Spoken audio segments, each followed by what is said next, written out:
নমস্কার সবাইকে, কেমন আছেন সবাই? আশা করি সবাই খুব ভালো আছেন।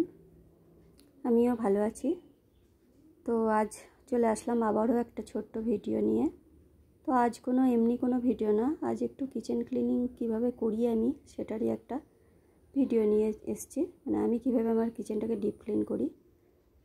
আর এই ডিপ ক্লিন করতে আমাকে যে সবথেকে বেশি সাহায্য করে তার সাথেও পরিচয় করিয়ে দেবো, কেননা ওই জিনিসটা না থাকলে সত্যি কথা বলতে কিচেন ক্লিন করা খুবই প্রবলেম হয়ে যায়। সবাই সব রকম নিজেদের মতন জোগাড় করে নেয়, মানে সবাই যার যার সুবিধা অনুযায়ী করে। তবে আমার কাছে এটাই সবথেকে বেস্ট। মানে এত ভালো জিনিসটা 5 মিনিটের কাজ 2 মিনিটে করে দেয়, এত সুন্দর। আর বেশি খাটনিও লাগে না ওটা দিয়ে করলে। তো যাই হোক, আগে বাঁ সাইডটা করে নিলাম, কেন বাঁ দিকটা আমার ফাঁকা ফাঁকা থাকে। আর ডান দিকটায় ওইদিকে মশলার তাকটা রাখা রয়েছে। তো ভাবছি মশলার তাকটা আর ওই দিকটা রাখবো না, ওটাকে সরিয়ে দেবো, দিয়ে একটু আলাদাভাবে সেট আপ করার চেষ্টা করব। আর বাঁদিকের জিনিসগুলো আগে ক্লিন করে নিলাম, নিয়ে এবার চিমনির কাজটায় গেছি। চিমনির ওয়ালটা পিছনটা করে নিচ্ছি আগে। আমি আগে সবগুলো কী করি, ভিজে কাপড় দিয়ে একটু মুছে নিই দেয়ালগুলোকে, একটু ঝুল দিয়ে, মানে ঝুলগুলো ঝেড়ে নিয়ে তারপরে, কেননা ভিজে ভিজে দেওয়ালে যদি ক্লিনারটা ছিড়াই তাহলে সেটা পরিষ্কার করতে একটু সুবিধা হয়, তার জন্যে।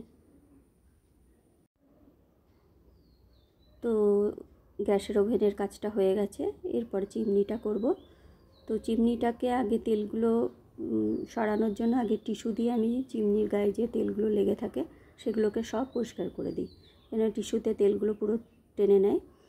তারপরে ক্লিনারটা দিয়ে স্কচ ব্রাইট দিয়ে ডলে দিই, দিয়ে তারপরে একটা ভিজে কাপড় দিয়ে পরিষ্কার করে দিই, তাহলে সুন্দর একদম পুরো চকচকে হয়ে যায়।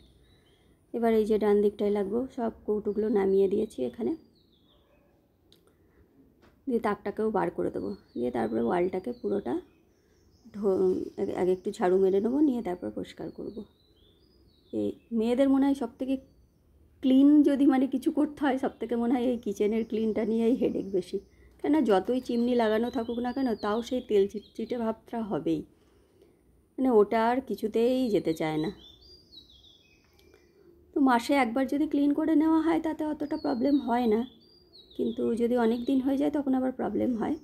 তো যাই হোক, আমি চেষ্টা করি যে মাসে একবার অন্তত ক্লিনটা করার।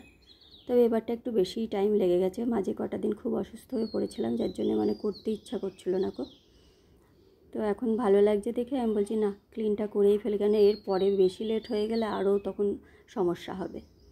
আর আপনারা তো জানেনই যে কিচেন ক্লিন করতে যে কী হেডেক, মানে একা সব কিছু সামলে আবার এইসব করা মানে খুব প্রবলেম হয়ে যায়। আর যাদের বাড়িতে তো মানে সব বেটা ছেলে মানুষ, মানে ছেলেরা বেশি আর কি, মেয়ে কম, তাদের তো আরোই প্রবলেম। যেমন আমার 3টেই বাড়িতে বেটা ছেলে মানুষ, আর আমি একা, মানে একা হাতে সকাল থেকে সব কিছু টিপটাপ করে রাখা খুব প্রবলেম হয়ে যায়। এই যে কি সুন্দর পরিষ্কার হয়েছে দেখুন, একদম পুরো চকচক করছে, মনে হচ্ছে নতুন টাইলস নিয়ে লাগানো হয়েছে। এই যে জিনিসটা আমি মিশোর থেকে অর্ডার দিয়েছিলাম, এটা এই 90 টাকা মতন পড়েছিল মনে হয়, ভুলে গেছি দামটা, ঠিক মনে নেই। তারপরে এই যে নিচেই যত কৌটো ছিল সেগুলোকে সব উপরে পরিষ্কার করে সাজিয়েছি, আর এই দিকটা খালিই রেখে দিয়েছি। তো আজ এই পর্যন্তই, টাটা, দেখাবে পরের একটা ভিডিওয়।